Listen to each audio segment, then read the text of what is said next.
Good morning. Complex analysis हम देख रहे थे और उसके क्वेश्चंस कर रहे थे। तो आज हम और क्वेश्चन करेंगे, एग्जांपल्स करेंगे। तो एग्जांपल है 3.10.8। एग्जांपल नंबर 3.10.8 ये एग्जांपल करेंगे कॉम्प्लेक्स एनालिसिस। तो एग्जांपल है प्रदर्शित कीजिए कि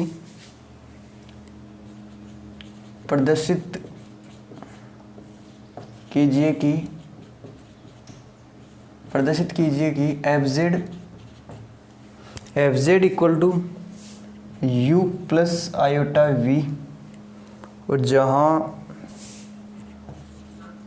जहाँ एफ जेड इक्वल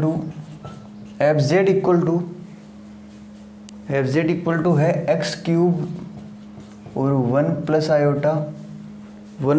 आयोटा और minus Y cube 1 minus iota और अपॉन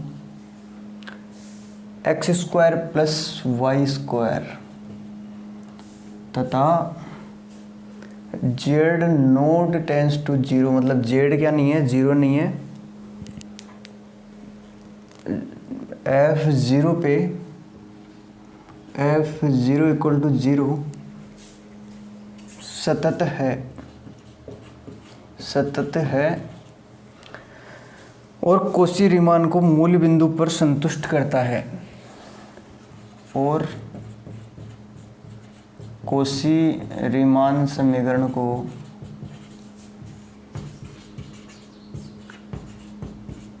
मूल बिंदु पर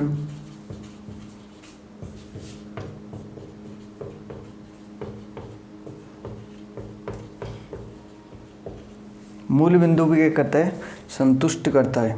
तो इसके लिए कि प्रदर्शित कीजिए कि F Z equal to U plus iota V, और एफ जेड का मान क्या है, एफ जेड का मान है ये, और बोल रहा है कि एफ जीरो पे जीरो इक्वल टू जीरो, कि अगर जेड की जगह जीरो रखोगे तो पूरा मान क्या आएगा, जीरो आएगा, पर क्या है, सतत है जीरो के अलावा, क्योंकि बोल रखा है कि Z not tends to zero, Z का मान जीरो नहीं लेना है। तो अगर जीरो नहीं लेंगे मान, तो जीरो के अलावा अगर मान लोगे तो क्या आना चाहिए, सतत, एक कंटिन्यूस मान आना चाहिए। तो कंटिन्यूस कब होता है, कंटिन्यूस 3-4 कंडीशन है कंटिन्यूस होने की, कि क्या हो, कंटिन्यूस ग्राफ का मतलब, कंटिन्यूस सतत का मतलब है कि ग्राफ जो बने वो कंटिन्यूस बने, ग्राफ बीच में टूटे ना, इस तरह बीच में टूटे ना। ये क्या है, असतत फलन, डिसकंटिन्यूस फंक्शन। तो ये ना बने और क्या बने, एक कंटिन्यूस फलन बने। और जेड इक्वल टू क्या नहीं लेना है, जीरो नहीं लेना है। अगर जेड इक्वल टू आप अगर जीरो लोगे तो जेड का मान अगर जीरो रखते ही क्या आ जाएगा, पूरा मान जीरो। तो जीरो नहीं लेना है, जीरो के अलावा कुछ भी मान लो। तो यहाँ से एफ जेड इक्वल टू दे रखा है, एफ जेड का मान दे रखा है। तो solution F Z equal to X cube 1 plus iota minus Y cube 1 minus iota और अपॉन एक्स स्क्वायर और प्लस वाई स्क्वायर, और क्या नहीं लेना है, जेड का मान जीरो नहीं लेना है। और जेड इक्वल टू क्या होता है, जेड इक्वल टू होता है एक्स प्लस आयोटा वाई, मतलब X plus Y iota Y जहाँ आए वहाँ आपको उसका मान जीरो नहीं रखना है। तो जीरो नहीं रखना है, तो जीरो नहीं रखेंगे। और फिर बोल रहा है कि जीरो के अलावा प्रूफ करो कि वो क्या है, सतत है। तो यहाँ एफ जेड का मान दे रखा है ये, लेकिन एफ जेड का व्यापक रूप है F Z equal to U plus iota B, मतलब रियल पार्ट अलग और इमेजिनरी पार्ट अलग। लेकिन यहाँ तो रियल पार्ट भी है और इमेजिनरी पार्ट क्या है, साथ साथ है। तो पहले तो क्या करेंगे, इसको सोल्व कर लेते हैं, कि अलग अलग सोल्व कर लेते हैं इसको। तो एफ जेड इक्वल टू, इसको सोल्व करेंगे तो एक्स क्यूब अंदर होगा गुणा, तो 1 से गुणा होगा तो एक्स क्यूब, और आयोटा से गुणा होगा तो प्लस आयोटा एक्स क्यूब, और माइनस वाई क्यूब अंदर गुणा होगा तो वाई क्यूब, और ये माइनस माइनस प्लस, और आयोटा से वाई क्यूब गुणा होगा तो iota Y cube upon x square और प्लस वाई स्क्वायर। अब क्या करेंगे, आयोटा को एक साइड ले लेते हैं और बिना आयोटा के एक साइड ले लेते हैं। तो F Z equal to X cube और माइनस वाई क्यूब। क्या किया, आयोटा वाले को अलग ले रहे हैं और बिना आयोटा वाले को अलग, तो प्लस आयोटा वाले के लिए यहाँ से आयोटा कॉमन, तो यहाँ एक्स क्यूब और यहाँ प्लस वाई क्यूब। क्या किया, आयोटा कॉमन ले लिया दोनों आयोटा वाले में से और बीच में क्या है प्लस का साइन, तो प्लस एक्स क्यूब और प्लस वाई क्यूब, और नीचे क्या है एक्स स्क्वायर और प्लस वाई स्क्वायर। अब क्या करेंगे, अलग अलग डिवाइड कर देंगे इन, F Z equal to X cube और minus Y cube upon x square और प्लस वाई स्क्वायर और प्लस आयोटा एक्स क्यूब और प्लस वाई क्यूब और upon x square plus Y square. यहाँ क्या कर लिया, इसका डिवाइड कर दिया अलग अलग। तो यहाँ ये तो क्या है बिना आयोटा के, ये है रियल पार्ट, ये रियल पार्ट, और रियल पार्ट को क्या मानते हैं, F Z equal to U X Y और plus iota V X Y. तो ये तो क्या है, ये है रियल पार्ट, और जो आयोटा के साथ है वो क्या है, इमेजिनरी पार्ट। तो रियल पार्ट तो होगा यू एक्स वाई, और जो इमेजिनरी पार्ट है वो क्या होता है वी एक्स वाई। तो यहाँ ये तो क्या है बिना आयोटा के, ये है रियल पार्ट, और रियल पार्ट होने का मतलब यू एक्स वाई, तो ये तो क्या है यू एक्स वाई, और आयोटा के साथ है वो क्या है इमेजिनरी पार्ट। तो यहाँ यू एक्स वाई है, यहाँ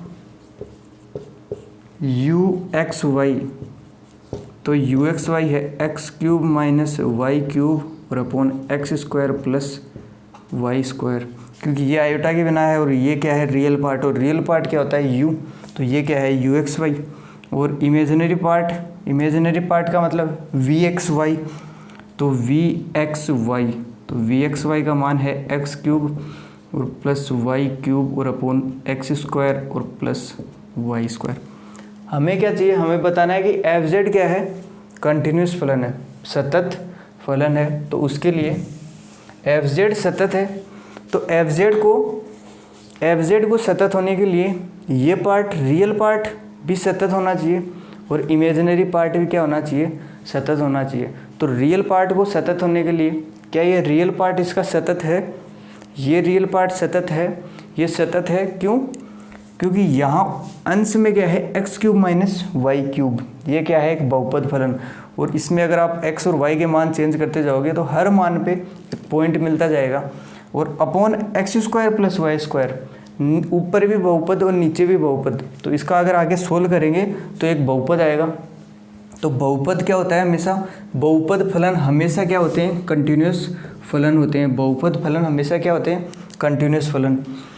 तो यहाँ ये क्या है, ये p अपॉन क्यू के रूप में है, और p अपॉन क्यू का मतलब परिमेय संख्या, तो ये किस रूप में है, परिमेय फलन के रूप में, मतलब ऊपर बहुपद नीचे बहुपद, और इन दोनों को अगर आगे सोल्व करेंगे तो क्या आएगा, एक बहुपद, मतलब वो क्या होगा, कंटिन्यूस फलन।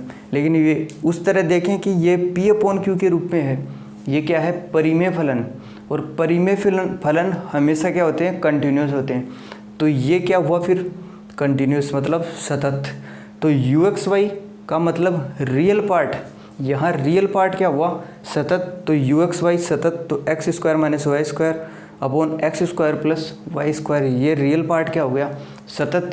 ठीक है, फिर यहाँ नीचे लिखेंगे कि U X Y equal to X cube minus Y cube और अपॉन एक्स स्क्वायर और प्लस वाई स्क्वायर क्या है, एक परिमेय फलन है, और हम जानते हैं कि परिमेय फलन सर्वत्र क्या होते हैं, सतत। सर्वत्र सतत होने का मतलब सभी जगह क्या होंगे, कंटिन्यूस, तो ये कंटिन्यूस। फिर देखेंगे वी एक्स वाई को, अब वी एक्स वाई भी क्या है, ऊपर बहुपद और नीचे बहुपद, तो इसमें भी कोई बहुपद आएगा, और बहुपद फलन हमेशा कंटिन्यूस, और ये है क्या, पी अपॉन क्यू के रूप में, मतलब ये क्या है, एक परिमेय फलन। तो अतः परिमेय फलन है तो वी एक्स वाई भी क्या है, एक सतत फलन है। तो यहाँ से लिखेंगे, यहाँ लिखेंगे कि यहाँ U X Y equal to X cube और minus Y cube upon x square plus Y square तथा V X Y equal to X cube और plus Y cube upon x square plus Y square परिमेय फलन है। और हम जानते हैं कि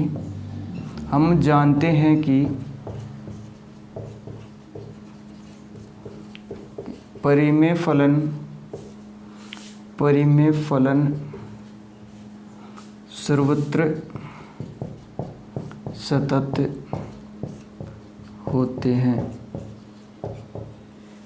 अतः ये भी सतत और वी एक्स वाई भी सतत। तो यू एक्स वाई सतत हो गया और वी एक्स वाई सतत हो गया, तो क्या हो गया, एफ जेड भी क्या हो गया, सतत। क्योंकि एफ जेड क्या होता है, यू प्लस आयोटा वी, तो इन दोनों का एडिशन मतलब एफ जेड। अतः एफ जेड भी सतत होगा। और यही हमें दिखाना था कि ये क्या है, सतत है। तो यहाँ तक हमने एक पार्ट कंप्लीट कर लिया इसका कि ये क्या है, सतत है। ये क्या है, सतत। कैसे निकाला कि पहले इसके पार्ट को क्या कर लिया, अलग अलग कर लिया, अलग अलग खोल लिया। इसको क्या किया, u प्लस आयोटा v के रूप में कन्वर्ट कर लिया, u प्लस आयोटा v के रूप में कन्वर्ट किया। और यहाँ वी एक्स वाई क्या है, वी एक्स वाई का मान ये है और ये बहुपद फलन है। बहुपद फलन का मतलब कि आप उसमें मान रखोगे तो हर पॉइंट के करस्पॉन्डिंग एक मान आता जाएगा। हर पॉइंट में मान रखोगे तो ग्राफ में एक पॉइंट मिलता जाएगा और पॉइंट जुड़ते जुड़ते एक कंटिन्यूस ग्राफ बनता जाएगा। तो कंटिन्यूस ग्राफ बन जाएगा, तो कंटिन्यूस ग्राफ बनने से सतत हो जाएगा यू एक्स वाई। और उसी प्रकार वी एक्स वाई भी सतत है क्योंकि ये भी बहुपद फलन है, क्योंकि ये भी पी अपॉन क्यू के रूप में और परिमेय फलन है। हम जानते हैं परिमेय फलन हमेशा सतत होते हैं, तो ये भी सतत और ये भी सतत। तो इन दोनों का एडिशन भी क्या आएगा, सतत आएगा। तो यहाँ यू एक्स वाई तथा V X Y equal to X cube plus Y cube और upon x square plus Y square परिमेय फलन है। हम जानते हैं कि परिमेय फलन सर्वत्र सतत होते हैं। परिमेय फलन को जरूरत नहीं है सर्वत्र की, वो क्या होते हैं, सतत होते हैं। तो इसलिए अतः एफ जेड भी सतत होगा। तो यहाँ फिर आगे क्या दे रखा है, और कोसी रीमान को मूल बिंदु पर संतुष्ट करता है। ये एफ जेड कोसी रीमान को क्या करता है, संतुष्ट करता है। तो कोसी रीमान को संतुष्ट करता है। कोसी रीमान को संतुष्ट कराने के लिए हमें दिखाना पड़ेगा del U upon del X का मान निकालना पड़ेगा और इसको इक्वल दिखाना पड़ेगा del V upon del Y के। मतलब del U upon del X का मान और del V upon del Y का मान दोनों का क्या आना चाहिए, इक्वल आना चाहिए। तो एक कोसी रीमान समीकरण संतुष्ट और फिर दूसरी कोसी रीमान थी del U upon del Y और equal to minus del V upon del X. तो यहाँ del U upon del Y और minus del V upon del X का मान क्या आना चाहिए, इक्वल आएगा। तो कोसी रीमान क्या कर जाएगी, संतुष्ट कर जाएगी। तो यहाँ del U upon del X का मान निकालेंगे।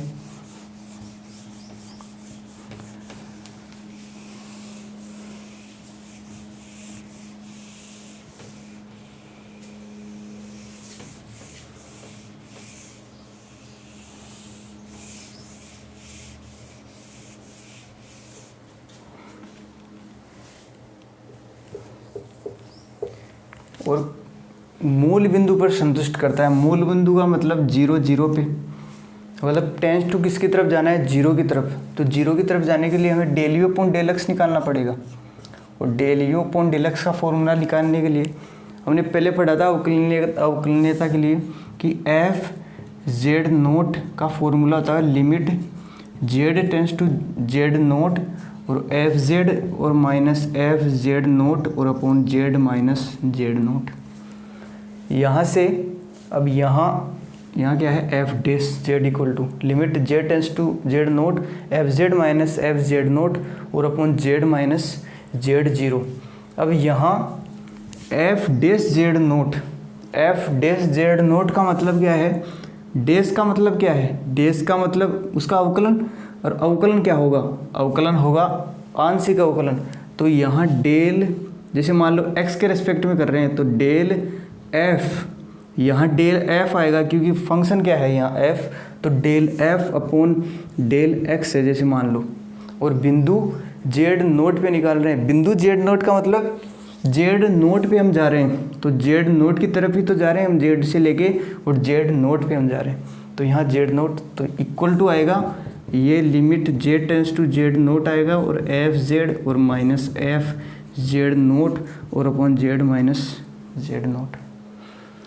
अब यहाँ क्वेश्चन में क्या दे रखा है, मूल बिंदु की तरफ जा रहा है, मूल बिंदु की तरफ जाना है मतलब जेड नोट की, यहाँ हमें चाहिए F dash zero, F dash zero का मतलब मूल बिंदु पे जा रहे हैं, तो एफ डैश जीरो का लिखेंगे del F upon del X और equal to limit Z tends to zero और F Z minus F zero, क्योंकि जेड नोट का मान जीरो और जेड माइनस जीरो तो मतलब जेड।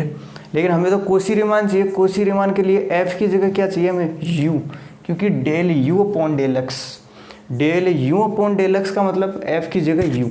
अब जहाँ जहाँ एफ है वहाँ वहाँ यू रखेंगे, तो जहाँ जहाँ एफ है वहाँ वहाँ यू रखेंगे, तो मतलब del U upon del X चाहिए हमें, तो जहाँ जहाँ यू है वहाँ वहाँ एक्स रखेंगे, तो लिमिट अब जेड टेंस टू जीरो, अब यहाँ जेड टेंस टू जीरो है तो जेड का मतलब एक्स प्लस आयोटा वाई। अब यहाँ किसके रेस्पेक्ट में अवकलन, एक्स के रेस्पेक्ट में अवकलन, तो एक्स के रेस्पेक्ट में अवकलन करेंगे तो वाई तो कांस्टेंट रहेगा, मतलब वाई का मान हट जाएगा, मतलब जहाँ जहाँ जेड है वहाँ वहाँ एक्स आएगा, तो इस जेड की जगह क्या आएगा, जेड की जगह आएगा X, X tends to zero और एफ जेड और माइनस एफ जीरो, और एफ की जगह इस बार क्या आएगा, ये यहाँ एफ था तो यहाँ यू है, तो इस एफ की जगह क्या आएगा यू, और जेड की जगह क्या था, जेड की जगह एक्स, तो यू एक्स और माइनस फिर एफ, तो यहाँ यू, अब यहाँ जीरो तो यहाँ जीरो और अपॉन एक्स माइनस जीरो, क्योंकि यहाँ जेड है तो जेड की जगह क्या है एक्स, तो यहाँ एक्स। तो फॉर्मूला बना del U upon del X का equal to limit X tends to zero और यू एक्स और माइनस यू जीरो और एक्स। लेकिन यहाँ एक्स किसकी जगह था, जेड की जगह, एक्स किसकी जगह, जेड की जगह, एक्स जेड की जगह, तो जेड में क्या थे एक्स और वाई, तो यहाँ अगर यू हम पढ़ते हैं यू एक्स और वाई, यहाँ Y U X Y, U X Y, तो y का मान तो क्या है पूरे में जीरो, तो यहाँ हम लिखेंगे पहले तो क्या आता है x और y का मान क्या है जीरो, और यहाँ u जीरो x का मान और y भी क्या है यहाँ जीरो, तो यहाँ del U upon del X equal to आएगा limit x tends to zero U X dash zero और माइनस यू जीरो जीरो और अपॉन x। अब यहाँ अगर del U upon del Y निकालेंगे तो डेल यू अपॉन वाई निकालेंगे तो यहाँ आएगा वाई, वाई के रेस्पेक्ट में करेंगे तो x का मान जीरो, तो x का मान यहाँ जीरो और आगे वाला यहाँ जीरो, तो y का मान यहाँ और यहाँ चेंज हो जाएगा, नीचे क्या आ जाएगा y। तो यहाँ से इसको आगे करें तो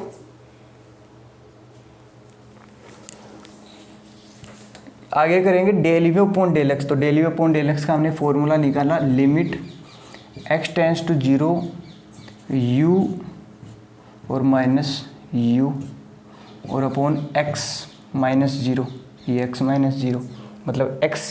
अब यहाँ x के रिस्पेक्ट में कर रहे हैं तो x का मान आएगा, x का मान पहले तो आता है x और फिर आता है जीरो, क्योंकि पहले ये मान होता है, ये तो आता है यहाँ और ये जीरो जीरो, और जिसके रेस्पेक्ट में होता है उसका मान रखते हैं, और जिसके रेस्पेक्ट में नहीं है मतलब y के रेस्पेक्ट में नहीं है तो y का मान जीरो जीरो, तो यहाँ y का मान जीरो जीरो, क्योंकि u किसके फॉर्म में होता है, u x और y के फॉर्म में होता है, तो यहाँ इसका मान निकाला हमने कि del U upon del X का मान होगा limit x tends to zero U X zero minus U zero zero और अपॉन x माइनस जीरो। अब यहाँ से इसका मान निकालेंगे आगे, इसका मान निकालने के लिए ये क्या है you X zero, U X zero. अब यहाँ हमने क्या निकाला यू एक्स वाई निकाला था पहले कि यू एक्स वाई क्या है, यू एक्स वाई ये है लेकिन हमें चाहिए ux0। अब ux0 कैसे आएगा, ux0 क्योंकि uxy इक्वल टू दे रखा है एक्स क्यूब और माइनस वाई क्यूब और upon x square plus Y square. तो यहाँ से हमें तो चाहिए ux और 0, ux0 का मान, मतलब जहाँ y है वहाँ 0 रखेंगे तभी तो ux0 का मान आएगा। तो जहाँ y है वहाँ 0 रखेंगे तो यहाँ एक्स क्यूब माइनस 0 और upon x square minus Y की जगह 0 रखते हैं पूरा 0, तो ये 0 मतलब x cube upon x square, मतलब एक पावर, ये दो पावर कैंसिल तो ऊपर बचा x। तो ux0 का मान तो x, तो ux0 का मान x, तो यहाँ रखेंगे ux0 की जगह x। तो लिमिट x टेंस टू 0 और ux0 का मान हमने निकाला x माइनस u00। अब क्या चाहिए हमें, u00 का मतलब, अब यहाँ u00 का मतलब, u00 का यहाँ मतलब होगा कि x की जगह भी 0 रखो और y की जगह भी 0, तो x की जगह 0, y की जगह 0, 0 माइनस 0 और अपॉन 0 प्लस 0 क्या आएगा 0। तो u00 का मान 0, तो u00 का मान 0 और नीचे भी क्या है x माइनस 0, मतलब x बाई x, मतलब limit del u upon del x और del u upon del x equal to limit x tends to 0 और x अपॉन x, तो मतलब मान 1। अब लिमिट किसकी, x की, लेकिन x तो बचा ही नहीं, सिर्फ 1, तो लिमिट हट जाएगी, तो del u upon del x का मान आया 1, del u upon del x का मान 1। फिर क्या निकालना पड़ेगा, फिर निकालेंगे del v upon del y, तो del v upon del y, फिर निकालते हैं del u upon del y निकाल लेते हैं एक बार। तो यहाँ से अगर del u upon del y निकालें, del u upon del y निकालेंगे तो ऐसा ही फॉर्मूला बनेगा। तो यहाँ del u upon del y का मतलब लिमिट, पहले क्या था x टेंस, यहाँ x के रेस्पेक्ट में तो x टेंस टू 0, अब क्या कर रहे हैं y के रेस्पेक्ट में कर रहे हैं तो y टेंस टू 0 आएगा, और ऊपर क्या है u, तो आएगा u और कोष्टक माइनस u कोष्टक और अपॉन इन दोनों का माइनस, तो नीचे y माइनस 0। अब यहाँ y के रेस्पेक्ट में, y के रेस्पेक्ट का मतलब x नहीं है, तो x नहीं है तो मतलब uxy में x की जगह 0 और यहाँ भी 0, और y का मान कहाँ से, y का मान पहले तो y और y से 0 की तरफ, तो पहले तो आएगा y और फिर 0, तो आया u0y और माइनस u00 और अपॉन y माइनस 0। अब हमें चाहिए डेल u0y मतलब x की जगह 0, तो पूरे समीकरण में x की जगह 0। अब यहाँ x की जगह 0 रखें uxy, तो uxy का मान x cube minus Y cube upon x square और प्लस वाई स्क्वायर। लेकिन हमें क्या मान चाहिए, हमें चाहिए u0y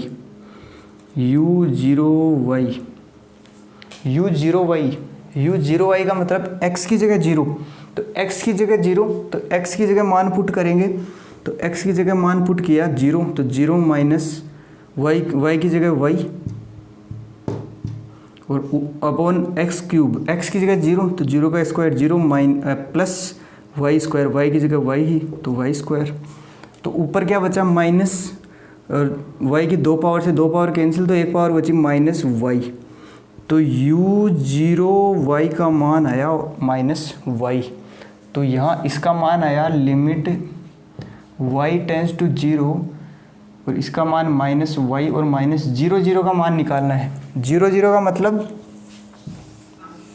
u0 मतलब x की जगह भी 0 और y की जगह भी 0, तो x की जगह भी 0 और y की जगह भी 0 का मतलब 0 माइनस 0 और अपॉन 0 प्लस 0, तो मान क्या आया 0, तो इसका मान माइनस 0 और अपॉन y माइनस 0 y, तो यहाँ से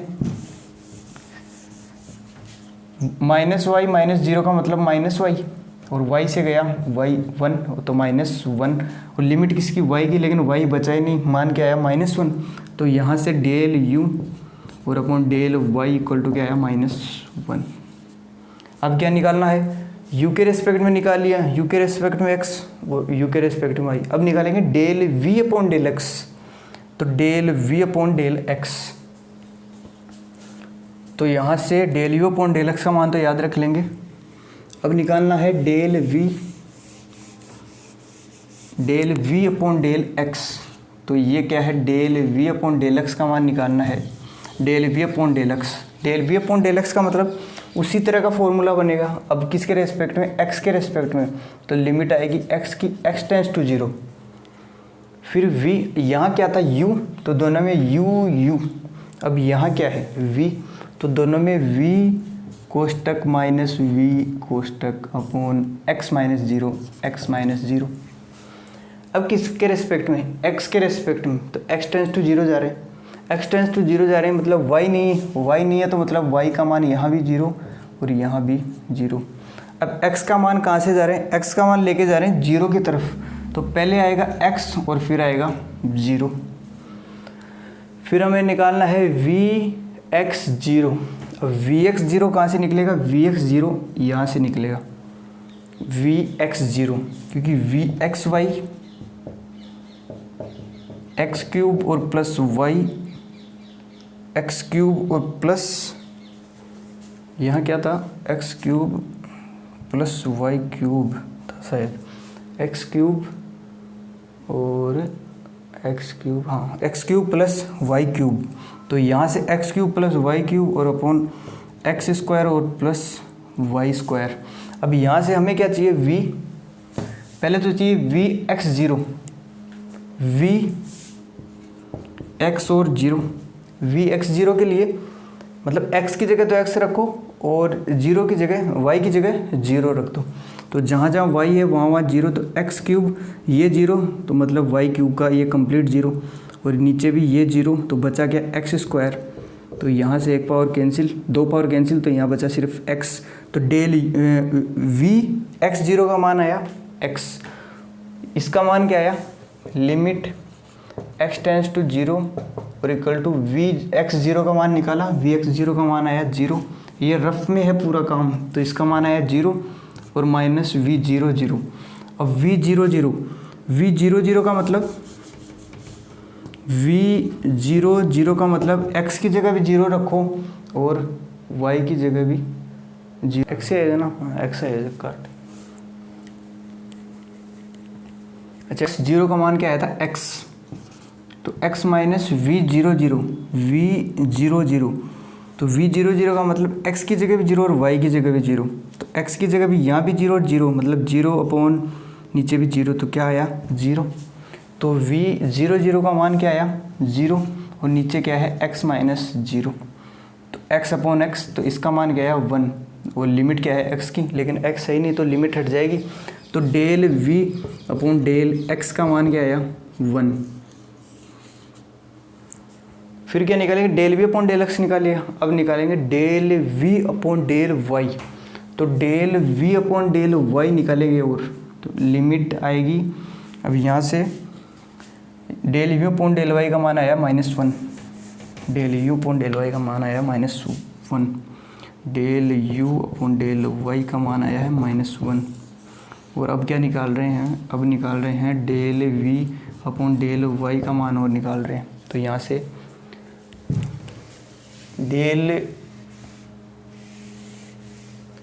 v अपॉन डेल y, तो यहाँ से अगर y के रेस्पेक्ट में करेंगे तो लिमिट, और लिमिट अब की बार लिमिट आएगी x टेंस टू 0 था x के रेस्पेक्ट, तो y के रेस्पेक्ट में, तो y की लिमिट आएगी y टेंस टू 0, और यहाँ भी v आएगा और माइनस यहाँ भी v आएगा और अपॉन y माइनस 0।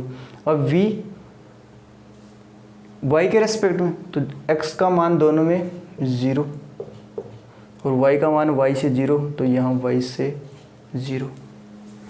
अब फिर क्या चाहिए v0y, तो v0y निकालें vxy से, तो v0y का मतलब जहाँ जहाँ x है वहाँ जीरो, तो जहाँ जहाँ x है वहाँ जीरो रखा, तो x की जगह जीरो प्लस y की जगह y, तो y क्यूब, और अपन x की जगह जीरो और प्लस y की जगह y स्क्वायर।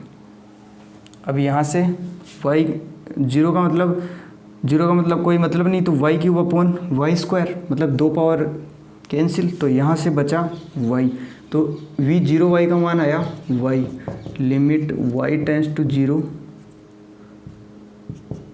y और minus v0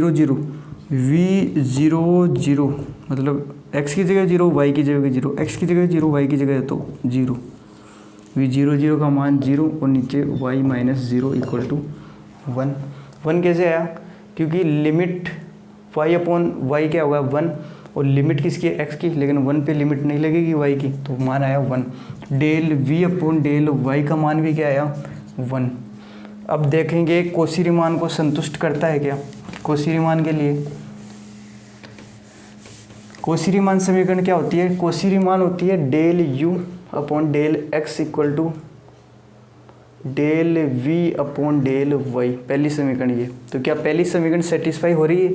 del u upon del x और del v upon del y।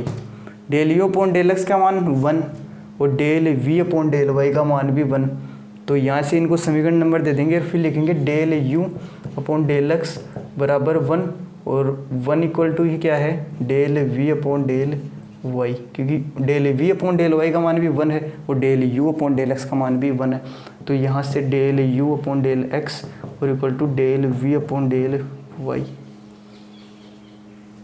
पहली कोशी रीमान समीकरण संतुष्ट। फिर देखेंगे दूसरी कोशी रीमान क्या है, del u upon del y equal to minus del v upon del x। तो del u upon del y का मान -1, तो डेल u, और यहाँ से अगर 1 देखें तो 1 इक्वल टू उधर जाएगा माइनस, तो minus del u upon del y equal to क्या है 1, और 1 ही मान किसका है। फिर क्या चाहिए del v upon del x, del v upon del x का मान कितना है 1, तो इसके equal to del v upon del x। तो यहाँ से 1 को हटाएं तो minus del u upon del y equal to del v upon del x, और ये माइनस उस साइड भेजे तो del u upon del y equal to minus del v upon del x। मतलब कोशी रीमान समीकरण क्या हो रही है, दोनों सेटिस्फाई। हमें यही क्या प्रूफ करना था कि कोशी रीमान समीकरण मूल बिंदु पर संतुष्ट कर रही हो। तो मूल बिंदु के लिए हमने क्या किया कि जीरो की तरफ ले जा रहे थे, हम सभी में जीरो की तरफ ले जा रहे थे, और फिर कोशी रीमान के चारों मान निकाले अलग अलग, और फिर इनको देखा कि कोशी रीमान का ये पहला समीकरण सेटिस्फाई हो रहा है क्या। कोशी रीमान का पहला समीकरण सेटिस्फाई हो रहा है क्या, तो फिर उसका मान देखा, उसका पहला कोशी रीमान क्या हुआ सेटिस्फाई, और फिर दूसरा कोशी रीमान का मान निकाला del u upon del y का, फिर उसका मान देखा और इसका मान देखा, तो वो क्या दोनों क्या है इक्वल। तो यहाँ से क्या हुआ कोशी रीमान। और क्वेश्चन में पहले तो बोल रहा था कि सतत प्रूफ करना है, तो सतत प्रूफ करने के लिए तो इसको आगे सोल्व किया, ux y plus iota vx y के रूप में तोड़ दिया, फिर ux y को सतत दिखाया, vx y को सतत, तो उनका एडिशन क्या था उनका fz, तो fz भी क्या होगा सतत, तो fz सतत, तो फिर fz सतत प्रूफ करना था तो fz को सतत प्रूफ कर दिया। और फिर कोशी रीमान संतुष्ट करानी थी, तो कोशी रीमान के लिए ये फॉर्मूला लगा कि कोशी रीमान भी क्या हो गई संतुष्ट हो गई। तो यहाँ से ये क्वेश्चन क्या हुआ कंप्लीट, और फिर एक एग्जाम्पल और करेंगे आगे। ठीक है, फिर tata bye bye see you.